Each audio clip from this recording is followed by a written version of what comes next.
Hermanos, ¿se han dado cuenta de que no hay ninguna estatua de Dios? Nadie se ha atrevido a hacer nunca una imagen, una estatua de Dios. Del Señor Jesucristo hay cantidad.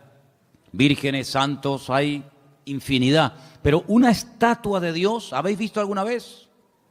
¿A que no? Cada uno tiene una idea muy particular de cómo puede ser Dios, aunque si somos realistas, Dios no tiene forma. Dios no tiene forma, no tiene medida, no tiene peso. Dice la Biblia, Dios es espíritu. No tiene un cuerpo con brazos, con ojos, con espalda, con pies. Puede estar en todas partes al mismo tiempo. Le decía el Señor al rey David, que tanto anhelaba construirle un templo, una casa al Señor: ¿qué casa me vais a hacer a mí? Si el cielo es mi trono y en la tierra es el estrado de mis pies, ¿qué casa le vais a hacer a Dios, verdad? Pero independientemente de cómo cada uno se pueda imaginar al Señor, a Dios, lo importante es saber si lo que pensamos de Dios es correcto. ¿Qué concepto tenemos de Dios? Ya sabemos que no tiene forma, que no tiene medida, que no tiene peso, pero ¿cómo es Él? Porque según el concepto que tú tengas de Él, así tú vas a vivir. Hay gente que vive una vida cristiana muy light, sin compromiso, sin santidad, sin orden, porque ese es el concepto que tienen de Dios. Si tuvieran otro concepto más elevado de Dios, no podrían vivir así, imposible. Incluso hasta la forma como oramos. Fíjate cómo ora la gente. A veces escuchar a la gente cómo ora manifiestan el concepto que tienen de Dios, incluso hasta su nivel de madurez. No digo por utilizar más o menos palabras bonitas, por hacer oraciones más largas o más cortas, no, sino la forma como oran, la forma como piden a Dios, la forma como se acercan a Dios. ¿Qué concepto tenemos de Dios?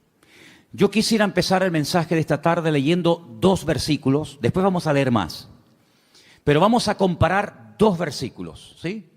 El primero se encuentra en el libro de Deuteronomio, capítulo 1, Deuteronomio capítulo 1, y el otro se encuentra en el Salmo 106, versículo 8. Repito, Deuteronomio 1, 26 y Salmo 106, versículo 8. Hay un momento, y en esta semana hablábamos un poquito acerca de la aparente contradicción que existe cuando el Antiguo Testamento, cuando la Torá habla acerca del tema de los espías, mejor dicho, los exploradores, porque no eran espías, eran exploradores, que si Moisés los mandó, que si Dios le dijo que los mandara, que si fue una iniciativa del pueblo. Ya hemos hablado un poquito acerca de esta semana, Anderson y yo estuvimos hablando, aclarando que los acontecimientos que se relatan no están siempre en orden cronológico, ¿verdad? Entonces parece como que un texto a veces como contradice al otro. Es como cuando, por ejemplo, lees 1 Samuel y da la impresión de que Saúl nunca había visto a David y después resulta de que otro pasaje parece como que sí lo conocía. Entonces, bueno, ¿qué pasa? ¿Lo conocía o no lo conocía? Y hay muchos acontecimientos en la Biblia que se relatan, pero no se cuentan necesariamente en orden cronológico. Entonces tienes que leer todo lo que la Biblia dice sobre ese pasaje para ubicarte y saber por dónde van los tiros. Hay un momento en el que uno de cada tribu, es decir, 12 personas, suben a la tierra de Canaán mientras el pueblo espera en el desierto. Dice que van a reconocer la tierra, si no van como espías. El espía no se deja ver, el espía no quiere que lo vean. Espías fueron lo que mandó Josué a la ciudad de Jericó previamente antes de atacarla, pero ellos no van escondidos, ellos van a cara descubierta. Ellos entran por las ciudades, van por los valles, cogen fruto de la tierra. Y cuando regresan, claro, el pueblo está esperando, subimos, no subimos, ¿cómo es la tierra? ¿Tiene ríos, no tiene ríos? ¿Es grande, está habitada? ¿Cómo es la tierra? El informe que trajeron fue terrible, terrible. Y de los 12 que fueron, 10 como que se pusieron de acuerdo, tú. 10 trajeron un informe tan negativo que a más de 1 millón y pico de personas los hundieron en la miseria. Dice que estuvieron toda la noche llorando. Qué pesimismo contagió aquella gente al pueblo, ¿eh? Terrible, tremendo. ¿Sabes que ese día, se calcula, ¿no?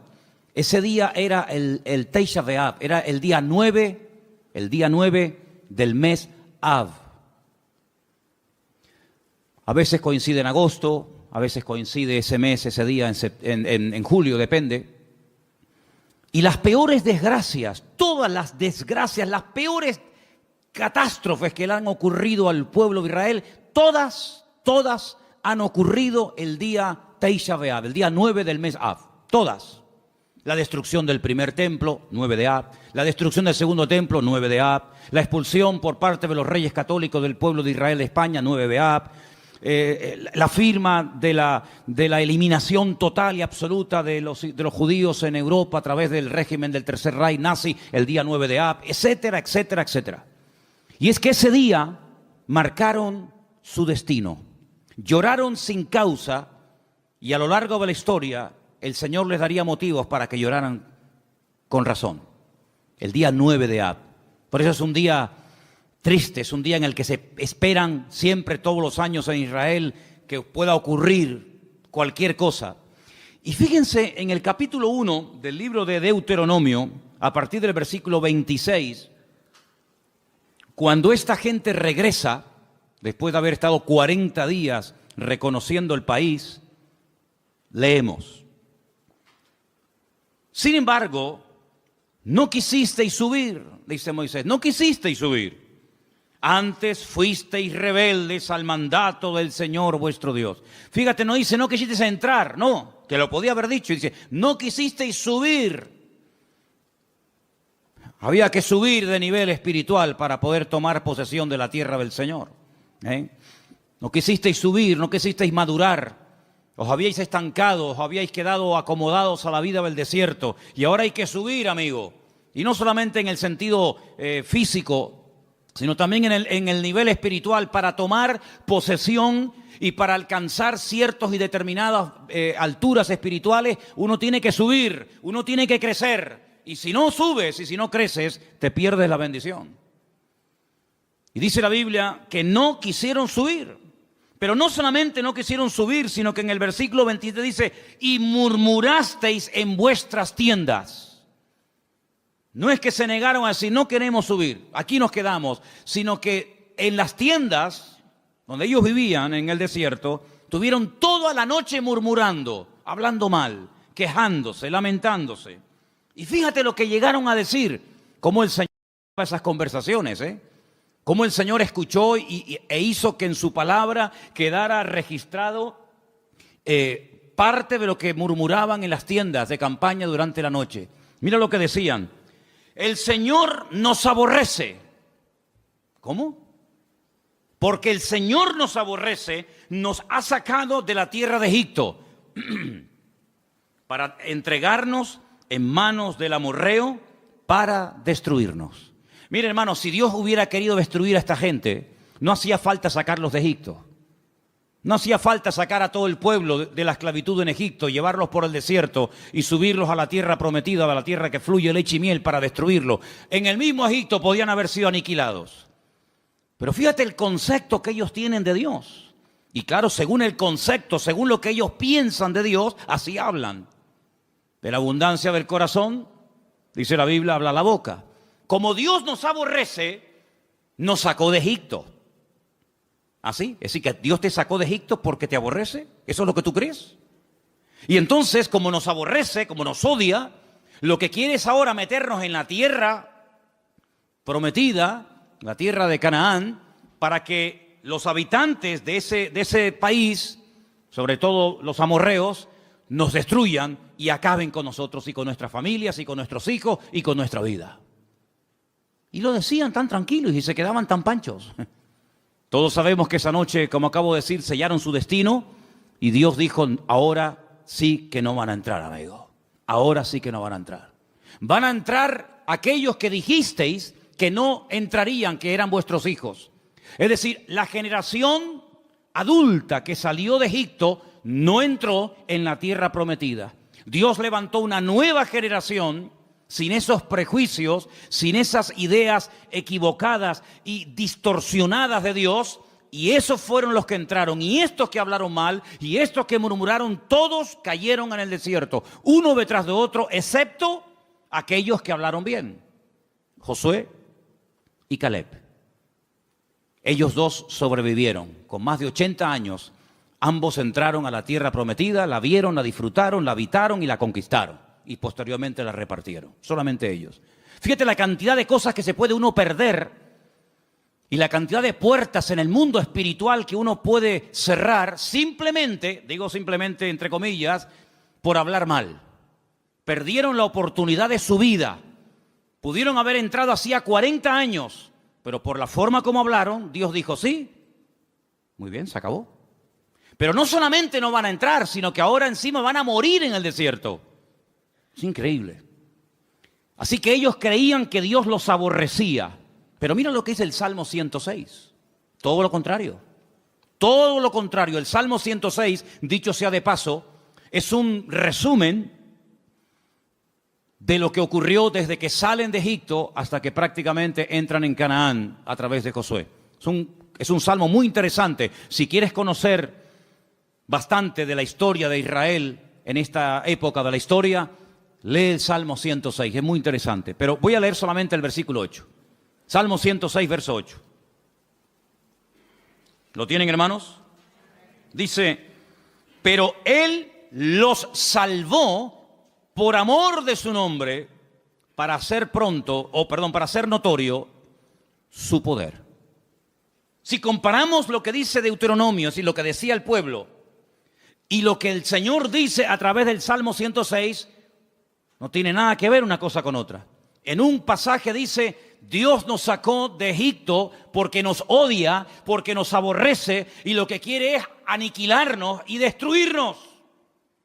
Y el Salmo 106 lo que dice es que la razón principal por la cual el Señor sacó al pueblo de Israel de la esclavitud en Egipto es por amor.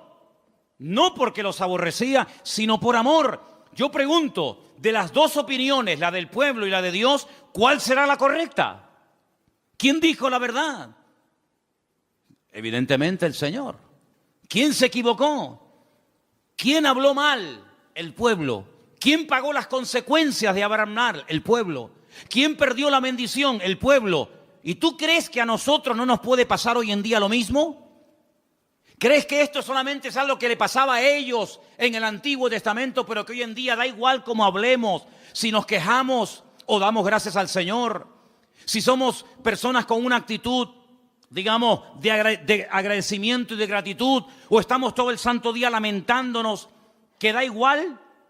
No te confundas, hermano. ¿Cuántas personas, incluso que van por la vida llamándose creyentes, se pueden llegar a perder tremendas bendiciones del Señor por la forma como hablan? Porque la forma en como hablan manifiesta el concepto distorsionado o equivocado que pueden llegar a tener de Dios. Si tú crees que Dios no te ama, si tú crees que Dios es injusto contigo, si tú en lo profundo de tu corazón crees que el Señor no es tan bueno como dicen algunos, si tú en lo más profundo de tu corazón crees que Dios contigo no ha sido todo lo bueno que tú esperabas, tú vas a vivir así. Y cuando ores, cuando hables con alguien, cuando des testimonio y cuando vengas a la iglesia y cuando salgas de la iglesia, tú vas a vivir según el concepto distorsionado y envenenado que tienes de Dios. Pero el creyente que tiene claro que Dios nos ama, que Dios no es injusto, que Dios quiere lo mejor para mi vida, no se va a quejar, no se va a lamentar, tenga o no tenga. Se le abran las puertas que él creía que se le tenían que abrir o no se le abran nunca. Da igual. El que tiene claro cómo Dios es y cómo Dios, siendo un Dios de amor y de misericordia, pastorea y bendice y protege nuestra vida, va a vivir desde un punto de vista pero completamente diferente a aquel que cree que Dios es injusto y que Dios es malo. ¿Cuántos dicen amén? ¿Qué concepto tú tienes de Dios? Hay gente que piensan que Dios es un Dios que continuamente está esperando que cometas la más mínima equivocación para darte el palo en la cabeza y castigarte. Incluso tal vez hoy en día no se use mucho esa expresión, pero yo recuerdo cuando era niño y me portaba mal, que era la mayoría de las veces, cuando me daba un golpe o me caía o me hacía una herida o algo, muchas veces mi madre y mi abuela y otros familiares me decían, eso te pasó porque Dios te castigó. Pero nunca decían que cuando salía algo bien es porque Dios te ama y te quiere bendecir. Eso no. Pero cuando te pasaba algo malo, Dios te castigó. Y si no, pórtate bien y ya verás cómo no te hubiera pasado. Porque es el concepto que mucha gente tiene de Dios. Que Dios está con el garrote en la mano esperando que cometas la más mínima equivocación para castigarte. Porque tienen el concepto de un Dios castigador. De un Dios vengativo. De un Dios que no pasa ni una. De un Dios que aquí te pillo y aquí te mato. Y así viven, asustados, amedrentados, tratando siempre de buscarse la vida, tratando siempre, ¿verdad?, de abrirse camino a ellos mismos, porque creen que ellos se pueden pastorear a sí mismos mejor que lo que Dios nos puede pastorear a nosotros. ¿Qué te parece, amigo? ¿Qué concepto tú tienes de Dios? ¿Sabes? Comencé a buscar en la Biblia algunas personas que hablaron y describieron a Dios. Y me quedé muy sorprendido, porque hay pasajes extraordinarios en la Biblia donde vemos el concepto que algunas personas tenían acerca de Dios. Y vamos ahora a hacer un viaje por el libro del profeta Daniel, libro que está lleno de declaraciones de personas, vamos a decir, no muy creyentes que digamos, pero que cuando les tocó hablar y describir la figura de Dios, nos quedamos con la boca abierta del concepto que ellos tenían de Dios. Vamos, por ejemplo, a Daniel, capítulo 2, a partir del verso 46.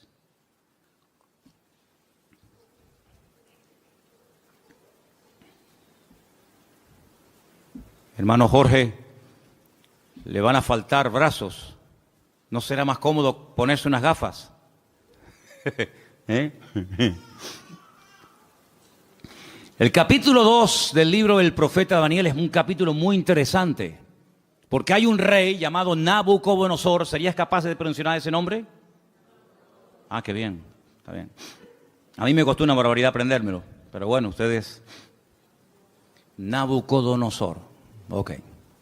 Tiene un sueño, pero resulta que por lo visto se le olvidó. Pero el sueño lo marcó de tal manera que al día siguiente... Él reúne a sus magos, sátrapas, astrólogos, adivinos, etc. Y les dice, anoche tuve un sueño que me perturbó, me robó la paz. Y quiero que ustedes me digan qué significa ese sueño, que me lo interpreten. Y claro, todos los que estaban allí le dijeron, sí, oh rey, dinos, cuéntanos el sueño y nosotros te diremos lo que significa. Y le dice el rey, es que lo he olvidado. No me acuerdo lo que soñé. Así que lo que quiero es que me digan lo que soñé y a continuación me interpreten el sueño. Y si no me lo hacen, los condeno a muerte. Convertiré vuestra casa en un estercolero, en un muladar. Descuartizaré a vuestros hijos. Y claro, aquello causó un caos en el palacio tremendo, porque incluso algunos le llegaron a decir, pero es que nunca, jamás se ha oído de un rey que pida que se le cuente el sueño que ha soñado y encima la interpretación. Y no había forma. Sin embargo, la Biblia dice que Daniel, junto con sus amigos, oraron y le pidieron al Señor que les mostrara qué sueño había tenido este hombre y qué significaba. Y efectivamente, el Señor dice en la Biblia que le reveló a Daniel lo que el rey Nabucodonosor había soñado y lo que significaba. Y cuando llega Daniel a la presencia del rey Nabucodonosor, pues le dice, mira, lo que tú has dicho, ningún hombre te lo puede interpretar, nadie en esta vida, ni mago, ni astrólogo, ni sátrapa, ni adivino, jamás te lo podrá decir. Pero dice, pero hay un Dios en los cielos que revela los misterios a los hombres. Y en este caso Dios me ha escogido a mí para decirte que tú lo que soñaste es que vistes una estatua enorme de 4 materiales diferentes. Viste que la estatua tenía, o la imagen tenía una cabeza de oro, ese eres tú, ese es tu imperio Babilonia. Pero luego después de ti se levantará otro imperio, y dice que vio el pecho y los brazos de plata, y le dice serán el imperio de los medos persas que se unirán y formarán un segundo imperio. Pero caerá ese imperio con el paso del tiempo y se levantará un tercer imperio que será el de Alejandro Magno, los griegos, ¿verdad? Y por eso ve que el vientre y los muslos son de bronce, pero se levantará un cuarto imperio que hace referencia proféticamente al imperio romano y también en cierto sentido también un poco al reino del anticristo, representado por el hierro y por el barro, y le muestra que tiene 2 piernas y 10 dedos. Y claro, Nabucodonosor, cuando oye aquello, se queda sorprendido, porque dice, bueno, ¿y cómo este hombre puede saber lo que yo soñé? Esto es algo increíble, aunque no le diera la interpretación.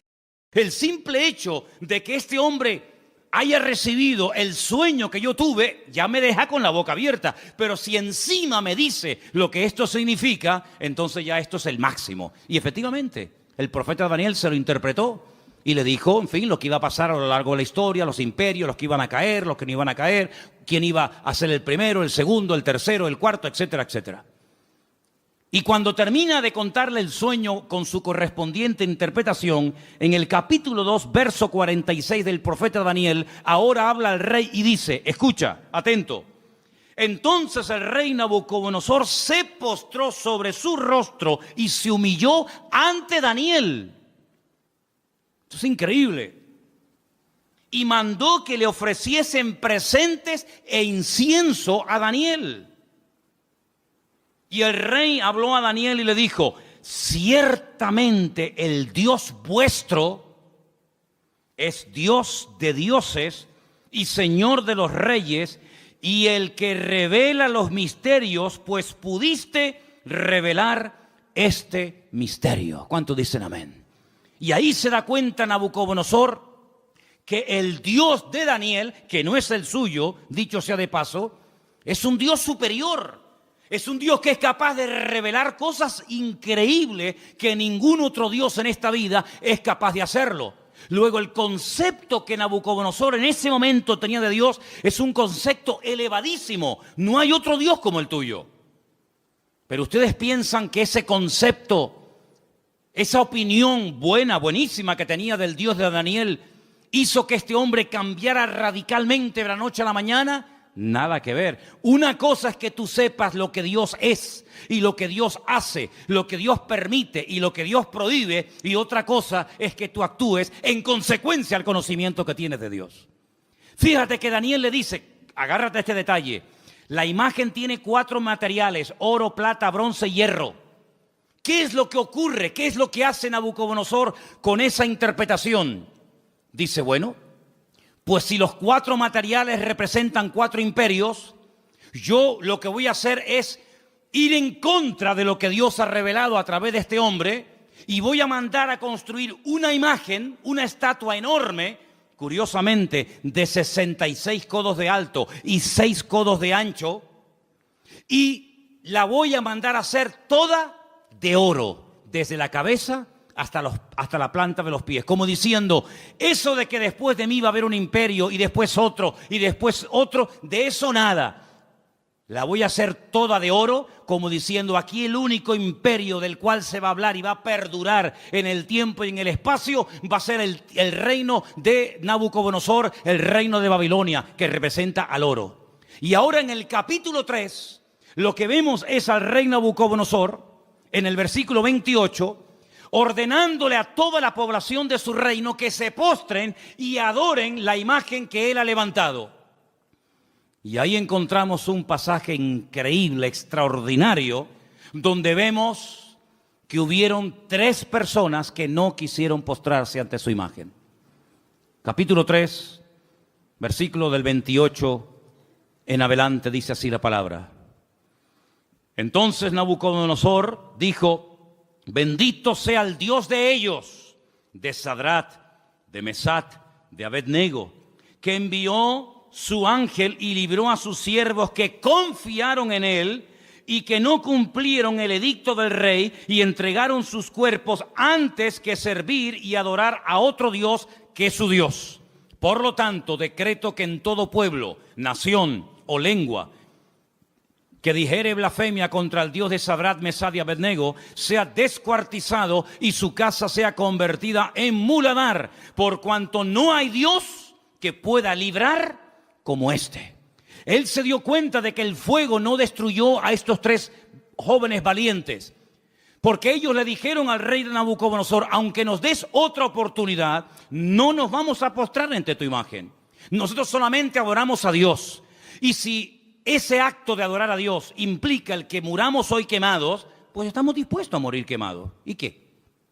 Si esa es la muerte, porque yo no elegí ni el día, ni el lugar, ni la forma como nací, pero tampoco podemos elegir ni el día, ni la hora, ni la forma de nuestra muerte. Esas son cosas que escapan al ser humano. Es algo que no podemos escoger, por muy sabios o ricos o intelectuales que seamos. Por lo tanto, si la muerte que Dios ha escogido para nosotros es morir quemados, moriremos quemados, no pasa nada. ¿Creemos que Dios nos puede librar del fuego? ¿Lo creemos? ¿Y nos puede librar de tu mano? ¿Lo creemos totalmente? Pero si no nos quiere librar el Señor, sino que Él hoy quiere que muramos y hasta aquí llegó nuestra vida, tampoco nos vamos a postrar. Y dice la Biblia que fueron lanzados, amarrados, dentro del horno de fuego. Lo que le sorprendió a Nabucodonosor es que no se quemaron, que no solamente había personas vivas dentro del horno, sino que había 4 personajes protegiendo el cuarto personaje a estos jóvenes. Y dice la Biblia que cuando salieron, ni el pelo de su cabeza se había quemado, ni sus ropas olían a humo. Y ante semejante milagro, ya van dos, la interpretación del sueño a través de Daniel, cómo Dios protege milagrosamente la vida de Sadrach, Mesach y Abednego, vuelve otra vez a reconocer que el Dios de esta gente es el Dios todopoderoso, un Dios superior al que Él tiene, un Dios que es capaz de proteger de la muerte segura a unas personas porque confiaron en Él. Y ya van 2. Pero amados hermanos, lo que dice Nabucodonosor de Dios es tremendo. Es un Dios que salva, es un Dios que libra, es un Dios que protege, es un Dios superior, es Dios arriba, es Dios abajo. Algo increíble el concepto que Nabucodonosor tenía de Dios. Pero el concepto por sí mismo, el conocimiento por sí mismo no es suficiente. Después vamos a ver qué más hace falta. Seguimos en Daniel, capítulo 4. Este rey Nabucodonosor le da lugar a la soberbia, le da lugar al orgullo, a la arrogancia, paseándose por Babilonia, que era una joya en aquellos tiempos. Comienza a presumir de su ciudad, de sus jardines, de sus conquistas, de sus palacios. Y la Biblia nos enseña que este hombre entra en un periodo de locura totalmente. Pierde el sentido. Y la palabra de Dios dice que lo arrojan al monte. Vamos a leer en el versículo 33. En aquella hora se cumplió la palabra sobre Nabucodonosor. Fue echado de entre los hombres y comía hierba como los bueyes. Su cuerpo se mojaba con el rocío del cielo, y hasta que su pelo creció como plumas de águila y sus uñas como las de las aves. Mas al fin del tiempo yo, Nabucodonosor, alcé mis ojos al cielo y mi razón me fue devuelta y bendije al Altísimo y alabé y glorifiqué al que vive para siempre, cuyo dominio es sempiterno y su reino por todas las edades. Todos los habitantes de la tierra son considerados como nada, y Él hace según su voluntad en el ejército del cielo y en los habitantes de la tierra, y no hay quien detenga su mano y que alguien le diga: ¿qué haces? En este mismo tiempo mi razón me fue devuelta, y la majestad de mi reino, mi dignidad, mi grandeza volvieron a mí. Y mis gobernadores y mis consejeros me buscaron, y fui restablecido en mi reino, y mayor grandeza me fue añadida. Ahora yo, Nabucodonosor, alabo, engrandezco y glorifico al Dios del cielo, porque todas sus obras son verdaderas y sus caminos justos, y Él puede humillar a los que andan con soberbia. ¿Cuántos dicen amén? Si las palabras que Nabucodonosor habla de Dios, luego sus acciones son otra cosa. Lo que hace es otra cosa diferente. Pero cuando habla de Dios, son maravillas. Son cosas tremendas, preciosas. Lo alaba, lo bendice, lo glorifica, lo levanta en alto, lo reconoce. Y parece como que ya Nabucodonosor ha cambiado y tiene claras las ideas, pero ni aún así, hermanos, ni aún así. Pero lo que estamos hablando en esta tarde es el concepto que tenía Nabucodonosor de Dios. Pero en el libro de Daniel aparecen otros reyes. Por ejemplo, hay un rey que es el rey Darío, el rey Ciro, que también aparece. Y en el capítulo 6, hay un momento en el que la envidia es tremenda, sobre todo contra Daniel, y lo quieren matar. Pero leí esta mañana algo que me llamó tanto la atención, porque dice que trataban de buscar algo en lo cual pillarlo en un fallo y decir, mira, pero no había manera. Quiero leerles en el capítulo 6, verso 4. Entonces los gobernadores y sátrapas buscaban ocasión para acusar a Daniel en lo relacionado al reino, mas no podían hallar ocasión alguna o falta, porque él era fiel y ningún vicio ni falta fue hallado en él. Me llamó la atención la palabra vicio. Daniel no tenía vicios. Dice, no podemos acusarlo de nada. No hay forma no hay forma. Pero entonces idearon un plan terrible y dice, entonces dijeron aquellos hombres, no hallaremos contra Daniel ocasión alguna para acusarle, si no la hallamos contra él en relación con la ley de su Dios. Y todos saben lo que hacen, convencen al rey Darío, para que promulgue una ley que no se puede revocar bajo ningún concepto, de que durante 30 días nadie puede elevar oraciones, plegarias o súplicas a ningún Dios, incluido el Dios de Daniel. Nadie puede orar durante 30 días. Era la única forma de que podían decir, mira, hay un hombre en tu reino que ha quebrantado la ley. Porque nosotros como creyentes, y creo que lo tenemos claro, tenemos que cumplir las leyes de los países donde vivamos siempre y cuando no vayan en contra de la palabra de Dios. ¿Cuántos dicen amén? No es que por ser cristianos estamos exentos del cumplimiento de la ley, ni mucho menos, al contrario. Las autoridades, según Romanos capítulo 12, todas han sido puestas por Dios. Salga quien salga y gane quien gane. Te guste o no, el que salga es el que Dios ha permitido que gobierne. Pero no importa. A veces Dios levanta un faraón y a veces lo tumba. A veces Dios levanta un Nabucodonosor y lo quita. Y mañana levanta un Darío y pasado un Ciro y mañana... No importa, esas son cuestiones de Dios. Nuestra obligación es obedecer y someternos a las autoridades. Repito, siempre y cuando no vayan en contra de la palabra de Dios. Y en este caso iban en contra de la palabra. ¿Cómo me va a prohibir a mí un gobierno? ¿Cómo nos va a prohibir a nosotros un rey, o un primer ministro o un presidente de gobierno? Me da igual. ¿Cómo nos va a prohibir a nosotros los cristianos un gobierno a no orar durante 30 días? Mucho, amigo, pero hasta ahí podíamos llegar. ¿Qué hizo Daniel? Versículo 10. Cuando Daniel supo que el edicto había sido firmado, entró en su casa y abiertas las ventanas de su cámara que daban hacia Jerusalén, se arrodillaba 3 veces al día y oraba y daba gracias delante de su Dios como lo solía hacer antes. No es que ahora empiece a hacerlo a raíz del edicto promulgado por el rey Darío, no, es que ya lo venía haciendo como algo normal en su vida. Se postraba y oraba en dirección a Jerusalén 3 veces al día. Shaharit, Minjá y Arbit, las 3 oraciones que hace el pueblo de Israel diariamente, por la mañana, por la tarde y por la noche. Por la mañana, por la tarde y por la noche. Y aquí está Daniel haciendo lo que durante miles de años el pueblo de Israel ha hecho, postrarse y orar 3 veces al día. Y ahí lo pillaron. Van con el chisme, van con el cuento al rey Darío y le dicen, no te ha obedecido.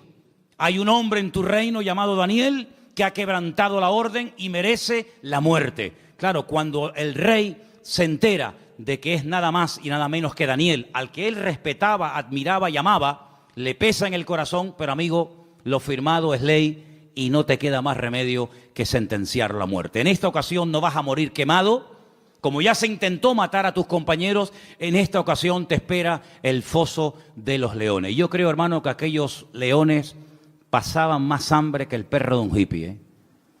Yo creo que aquellos leones tenían un hambre, si quieren, totalmente imposible salir con vida de aquel foso de los leones.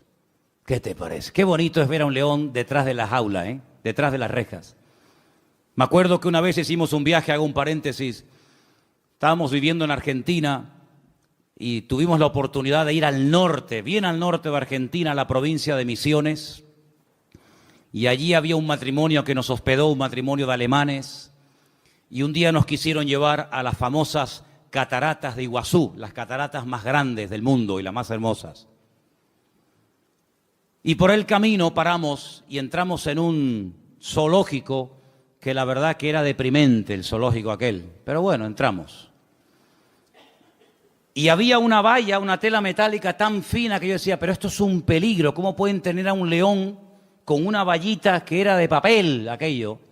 Y el león estaba al otro lado de la valla, yo estaba aquí, y el león estaba patas arriba, durmiendo profundo. Y yo estaba al lado y ni se enteraba, pero no se me ocurrió otra cosa que tirar una piedra al león. Y cogí una piedra y le hice al león así por arriba, le hice...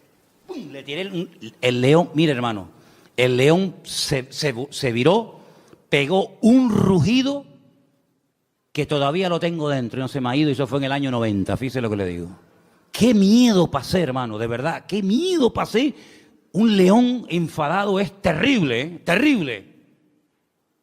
Y ahora meten a Daniel en un foso de leones. Como mínimo, si dice leones, plural, como mínimo tiene que haber dos, pero seguramente había mucho más. Al día siguiente, el rey se va corriendo al foso de los leones, donde el día anterior habían echado a su amigo Daniel. Y dice en el verso 19, capítulo 6, el rey pues se levantó muy de mañana y fue apresuradamente al foso de los leones. Lo quería, ¿eh? Y acercándose al foso llamó a voces a Daniel con voz triste y le dijo, Daniel, siervo del Dios viviente, el Dios tuyo, a quien tú continuamente sirves, ¿te ha podido librar de los leones? ¿Te ha podido librar tu Dios? Solamente por eso ya Dios tenía que librar a Daniel. Porque si no lo hubiera librado, el rey Darío se hubiera llevado un concepto equivocado de Dios. El Dios de Daniel no pudo salvar a su siervo de la garra de los leones. Solamente por eso ya el Señor protegió a Daniel. ¿De cuántas nos ha librado el Señor para no quedar mal Él? No para no quedar mal nosotros, para no quedar mal Él. ¿De cuántas nos ha librado el Señor? ¿Verdad? Y acercándose al foso lo llamó, ya lo hemos leído, versículo 21. Entonces Daniel respondió, dijo, oh rey, vive para siempre, mi Dios envió su ángel, el cual cerró la boca de los leones para que no me hicieran daño, porque ante él fui hallado inocente, y aún delante de ti, oh rey, no he hecho nada malo. Entonces se alegró el rey en gran manera a causa de él y mandó sacar a Daniel del foso, y Daniel fue sacado del foso y ninguna lesión se halló en él porque había confiado en su Dios. Y el rey dio orden y fueron traídos aquellos hombres que habían acusado a Daniel y fueron echados en el foso de los leones, ellos, sus hijos, sus mujeres, y aún no habían llegado al foso, al fondo del foso, cuando los leones se apoderaron de ellos y quebraron todos sus huesos. Entonces el rey Darío escribió a todos los pueblos, naciones y lenguas que habitaban en toda la tierra, paz os sea multiplicada. De parte mía es puesta esta ordenanza, que en todo el dominio de mi reino todos teman y tiemblen ante la presencia del Dios de Daniel. Escucha ahora el concepto elevadísimo que tenía Darío de Dios. Porque Él es Dios viviente. ¿Cuántos dicen amén? Permanece por todos los siglos. ¿Cuántos dicen amén? Su reino no será jamás destruido. Su dominio perdurará hasta el fin. Él salva. ¿Cuántos dicen amén? Él libra. Hace señales y maravillas en el cielo y en la tierra. Él ha librado a Daniel del poder de los leones. Y Daniel prosperó durante el reinado de Darío y durante el reinado de Ciro el persa. Fíjate qué concepto por aquel milagro, por aquella maravilla hecha por el Señor, proteger milagrosamente de la muerte, devorado por las fieras, por los leones a Daniel. Este hombre dice cosas tremendas que muchos cristianos cuestionan. Él dice: Dios salva, pero Dios libra, hace maravillas. Hay algunos cristianos que no creen que Dios hace maravillas. Hay algunos cristianos que incluso se han atrevido a publicar y a decir desde púlpitos y desde revistas y desde páginas web, etcétera, etcétera, que ya no existen milagros. Sin embargo, Darío no tenía ese concepto distorsionado de Dios. Darío decía: el Dios de Daniel salva, libra, hace señales en el cielo y en la tierra, protege, es un Dios todopoderoso. ¿Cuántos dicen amén? Si lo tenía Darío, ese concepto de Dios, ¿cuánto más tú y yo tenemos que tener ese concepto de nuestro Padre y de nuestro Dios? Todos estos pasajes que estamos viendo nos están descubriendo cómo es Dios a través de la óptica de, vamos a decir, de inconversos. Personas que eran impactadas, personas que quedaban con la boca abierta ante semejantes maravillas. Pero hay un pasaje que encontré en el Nuevo Testamento, en el libro de los Hechos, que para mí es una de las mejores descripciones de Dios de toda la Biblia. Está en el libro de los Hechos, el capítulo 17. Y es concretamente una parte del mensaje profundo que el apóstol Pablo dio cuando se encontraba de visita en Grecia, concretamente en la ciudad de Atenas.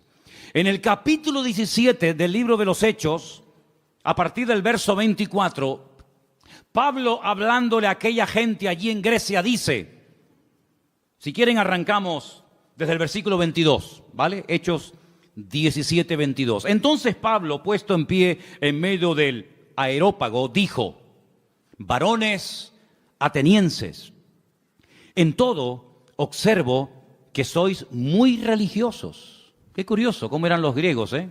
Eran religiosos, eran hedonistas, deportistas, un culto al cuerpo tremendo.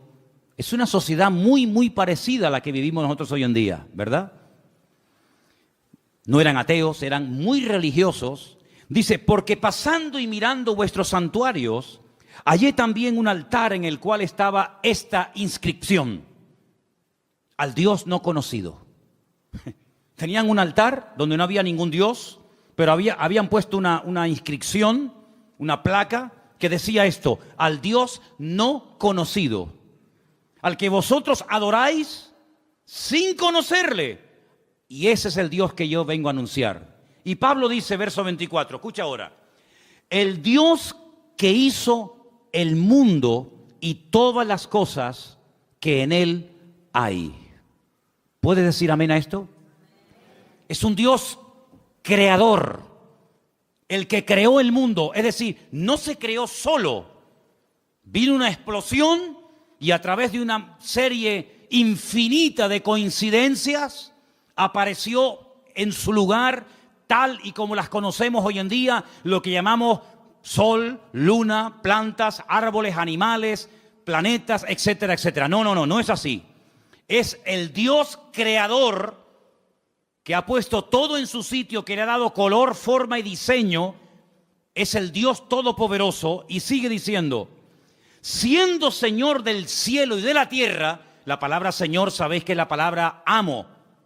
Siendo el dueño, el propietario de lo que hay arriba y abajo, no habita en templos hechos por manos humanas. Solamente de este versículo hay tanta enseñanza, tanta profundidad de conceptos que podríamos echarnos horas. Porque lo primero que está diciendo es, nosotros no salimos de la nada. Nosotros no somos producto de un proceso evolutivo, sino somos creación de Dios.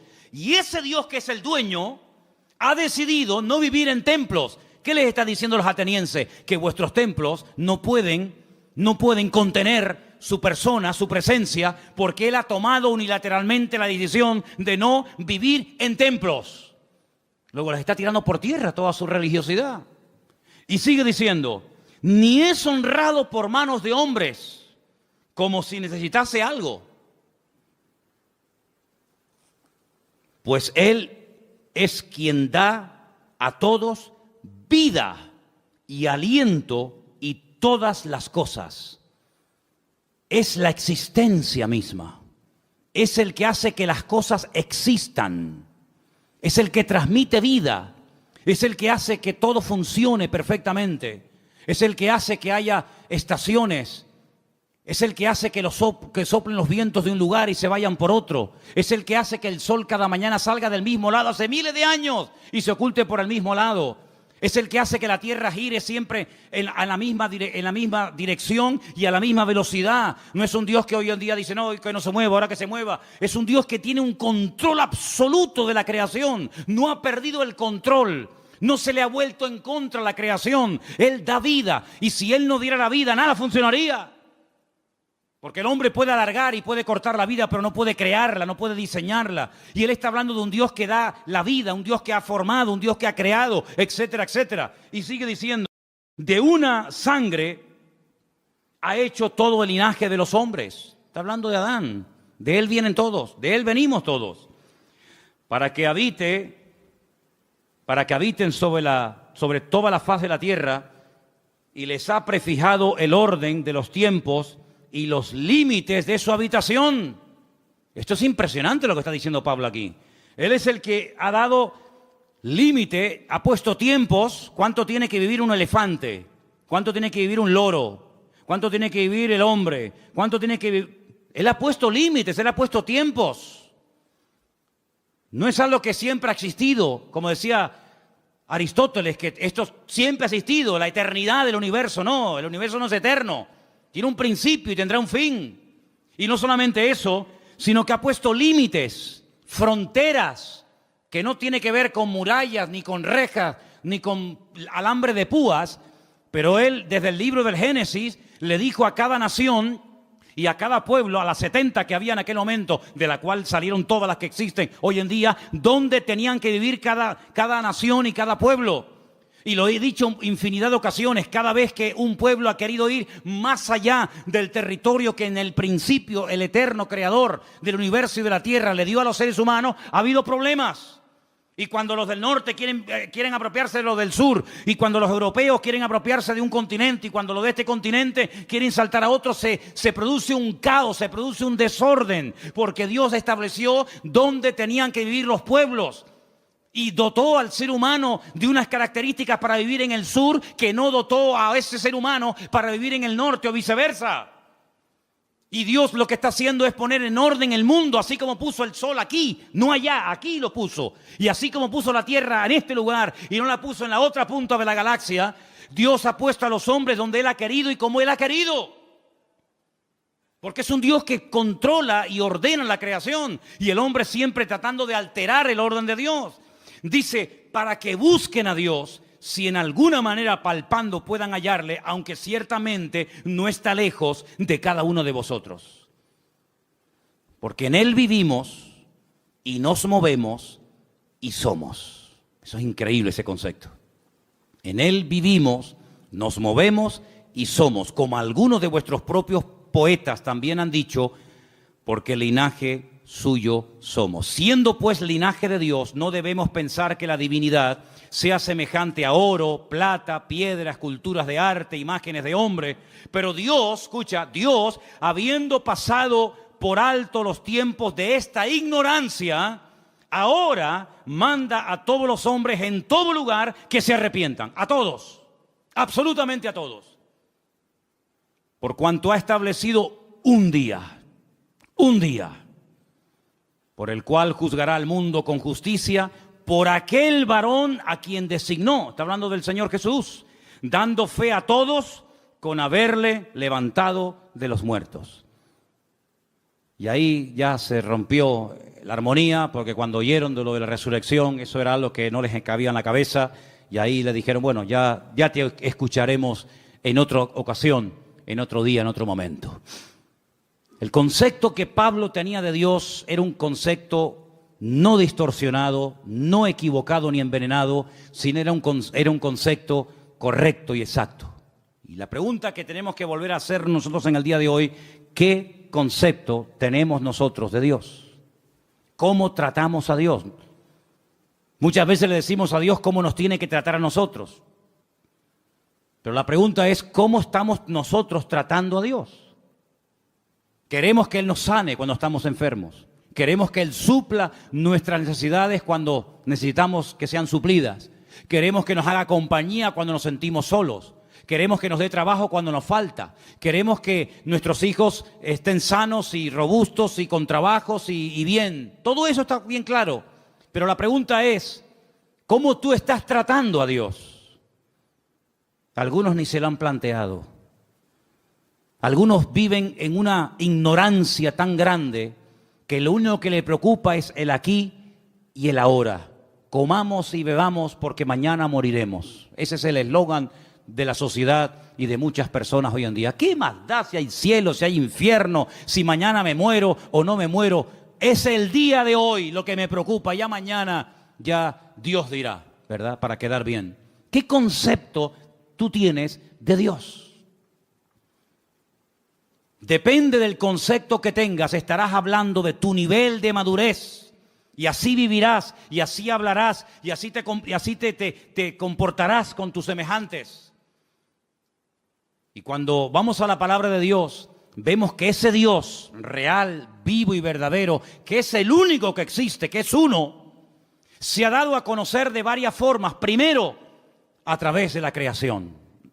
Vamos a un texto que nos va a leer nuestro hermano Luis. Romanos 1:20. Preste atención porque es un texto extraordinario a tener en cuenta. Romanos 1:10. 1:20, perdón. Porque las cosas invisibles de Él, su eterno poder y deidad, se hacen claramente visibles desde la creación del mundo, siendo entendidas por medio de las cosas hechas, de modo que no tienen excusa. Dios dice en su palabra que nadie tiene excusa para no creer en Dios. Algunos me han preguntado muchas veces, pero hay gente a la cual nunca se les ha hablado de Cristo. ¿Y eso qué significa? ¿Que no van a creer en Dios porque nadie les ha testificado, porque nadie los ha invitado a un culto, porque nadie les ha dado una Biblia, un Nuevo Testamento? Dice el Señor, y lo declara categóricamente en la palabra a través de la boca de Pablo, que a través de la creación el hombre puede llegar a la conclusión de que detrás de lo que vemos, detrás de lo creado, hay un creador. Detrás de este púlpito tuvo que haber alguien que lo hiciera. Este púlpito no se hizo solo. Imposible, imposible. Detrás de un coche tiene que haber un fabricante. Esas piezas tuvieron que ser diseñadas y puestas en ese lugar para que esa máquina funcione. El reloj que llevamos, el reloj que llevamos todos en la pulsera, en la muñeca.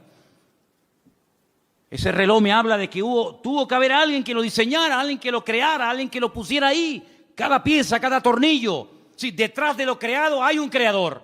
Y detrás de cada cosa creada hay un diseñador que le dio forma. Y Dios le ha dado forma a la humanidad. Dios le ha dado forma al mar. Dios le ha dado forma a las montañas. Dios le ha dado forma al universo. ¿Quién hizo eso? ¿Quién creó el mundo? ¿Quién creó el agua del mar con la justa medida para que no se pudran los seres vivos que viven ahí adentro? Si tuviera más nivel de sal, la vida sería imposible, como el mar muerto. Hay un mar que se llama el mar muerto. Bueno, en hebreo se llama el Yam HaMelach, el mar de la sal. En español, el mar muerto. ¿Por qué es muerto? Porque tiene demasiado nivel de sal. ¿Te imaginas que los mares que nos rodean, las playas a las que vamos a bañarnos, tuvieran el mismo nivel de sal que el mar muerto en Israel? No habría peces. Sería imposible la vida. No se podría navegar en esos mares. No habría peces, no habría fauna marina. Pero Dios, cuando hizo el mar, le dio la cantidad exacta de sal, ni más ni menos, para que todo funcione de una forma perfecta y matemática durante miles y miles de años. Así de claro, hermano.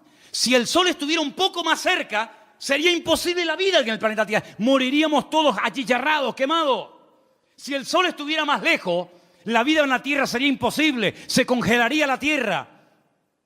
Pero Dios lo puso justamente donde tiene que estar y como tiene que estar, para que ni caliente demasiado ni enfríe demasiado. Ahí está, donde tiene que estar. Dios todo lo ha diseñado de una forma increíble, pero algunos, mentes sabias, dicen que no, que detrás de todo eso no está Dios, que detrás de todo eso hay un proceso evolutivo, hay un Big Bang, hay unas explosiones, hay un cúmulo de coincidencias, millones de coincidencias para que todo forme lo que llamamos mundo, universo, tierra. Increíble. Ahí se cumple el texto que dice, y queriendo ser sabios, se hicieron necios. Queriendo ser sabios, se hicieron necios. El Señor se dio a conocer primeramente a través de la creación. Hay personas que se han convertido observando las estrellas, porque todas las estrellas del universo, su nombre está en hebreo. Y traduciendo el nombre de muchas de las estrellas, puedes conocer prácticamente toda la Biblia, Antiguo y Nuevo Testamento. Primera y segunda venida de Cristo.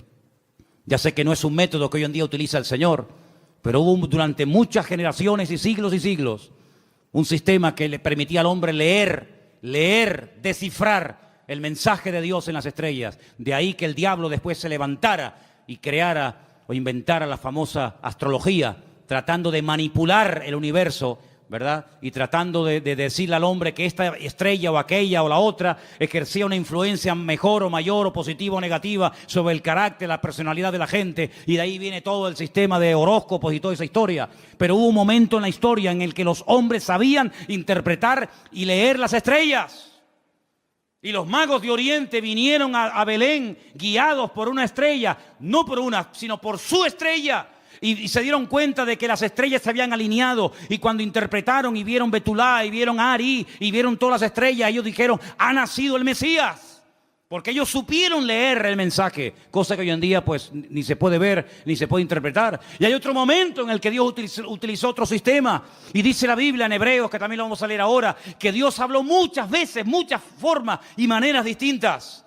Pero ahora ya ha hablado ya de la última forma que iba a hablar. Y quiero que escuchen este versículo. Es el último que vamos a leer.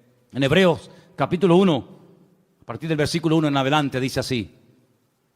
Dios, habiendo hablado muchas veces y de muchas maneras en otro tiempo a los padres por los profetas, en esos postreros días nos ha hablado por el Hijo, a quien constituyó heredero de todo, y por quien asimismo hizo el universo, el cual, siendo el resplandor de su gloria y la imagen misma de su sustancia, y quien sustenta todas las cosas con la palabra de su poder, habiendo efectuado la purificación de nuestros pecados por medio de sí mismo, se sentó a la diestra de la majestad en las alturas, hecho tanto superior a los ángeles, cuando heredó más excelente nombre que ellos. Si Dios habló muchas veces y de muchas formas diferentes, dice en el pasado, dice, pero en los últimos tiempos, Dios decidió hablar ya contundente y claramente, y lo hizo a través del Señor Jesús, a través de su amado Hijo.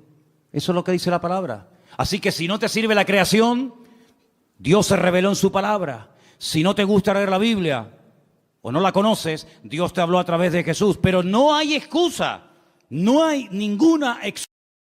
Dios no va a decir, ¿y qué hacemos con este al cual nadie le predicó? Todo el mundo tendrá su oportunidad de una manera u otra. Eso no nos exime de la responsabilidad de predicar el Evangelio, evidentemente. Pero les puedo asegurar, amados hermanos, que el Señor no ha dejado su persona sin testimonio. Él ha dado testimonio de su existencia. Él ha dado testimonio de su poder. Él ha dado testimonio de que esto no es producto de la casualidad, sino es producto de la mano poderosa de Dios. ¿Cuántos dicen amén? Y para más Inri, si quieres creer en Dios, mírate a ti mismo. Mírate tú, porque viéndote a ti, no me queda más remedio que creer en Dios. Alguien le dijo una vez a una persona, demuéstrame que Dios existe. Dice, mírate a ti mismo. Viéndote a ti, tengo que reconocer que Dios tiene que existir. Porque ¿de dónde saliste tú? No de mis padres, y los tuyos, y tus padres, y de los suyos, y ellos. Y cuando seguimos hacia atrás, Llegamos a un momento en el que nos damos cuenta de que la humanidad no es algo eterno, que siempre ha existido de eternidad a eternidad, sino que hubo un punto de partida, hubo un primer habitante, como habrá un último. Y de generación en generación, el hombre mirando hacia sí mismo puede ver el diseño perfecto de su cuerpo, cómo todo funciona con una armonía extraordinaria. Y todo eso nos habla de un diseñador, de un creador y de un Dios todopoderoso. Ahora, el que no quiere creer, ni viendo milagros va a creer. Ni viendo milagros va a creer, porque los milagros no se hacen para que la gente crea, sino que se hacen como evidencia de la manifestación del poder de Dios. Y quiero solamente recordarles que la lectura que se leyó esta tarde estaba basada en el libro de Esdras, ¿verdad? Capítulo 9. Cuando ellos vuelven del cautiverio en Babilonia, gracias al Señor, después de 70 años, llegan a Babilonia, llegan a Jerusalén, con la intención de hoy empezar de cero, reconstruir la ciudad, inaugurar otra vez el templo, y bueno, hacer las cosas ahora bien. Y le llega la noticia al sacerdote Esdras y le dicen: tenemos que comentarte algo, aquí hay un problema muy grave y muy serio. A ver qué pasa. Resulta que los que han venido del cautiverio, muchos se casaron con mujeres inconversas, con paganas, con idólatras, y cuando han llegado aquí se han unido a las mujeres del país y se han mezclado. Cuando oye esto, Esdras dice que se arrancó los pelos de la barba, se arrancó los pelos de la cabeza, se rasgó las vestiduras, se cubrió de polvo y ceniza, se tiró al suelo, empezó a suplicar misericordia y clemencia y piedad del Señor, porque dijo: otra vez, ¿qué creéis que este momento, este alivio momentáneo que el Señor nos ha dado, este pequeño remanente que somos en el día de hoy, es porque somos buenos y nos lo hemos merecido? No, ha sido por la misericordia del Señor. Pero ¿cómo volvéis otra vez a hacer lo mismo que hacíamos hace 70 años? Desobedecer al Señor. Es decir, el concepto que Esdras tenía de Dios era muy claro. Él sabía que el pecado trae consecuencias. El pecado se perdona siempre que hay arrepentimiento, siempre, no te quepa la menor duda. Pero en algunas ocasiones, no todas, pero en algunas ocasiones el pecado, la desobediencia, el desorden, trae consecuencias a corto y a largo plazo.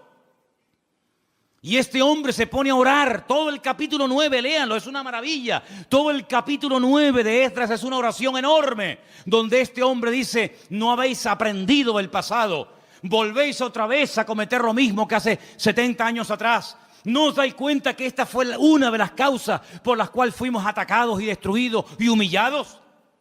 ¿No os dais cuenta del precio elevadísimo que se tuvo que pagar por haber desobedecido al Señor? Volvéis otra vez a las andadas. Pero ¿saben qué, hermanos? Somos así. ¿Cuántos vuelven al vómito otra vez? ¿Cuántos están un tiempo tranquilos, libres, en paz, bendecidos, y cuando te das cuenta, otra vez volvió a las andadas? Como el pueblo de Israel, exactamente igual, al que muchos lo critican y lo cuestionan.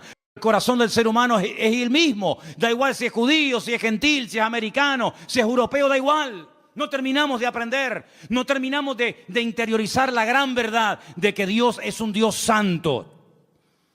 Y Dios lo que ha hecho y diseñado con el tema del pecado es algo que al que no tiene un concepto claro de Dios, medio que lo confunde. Y os voy a explicar muy rápidamente esto. Como no la consecuencia, sino la sentencia sobre el pecado no es inmediata.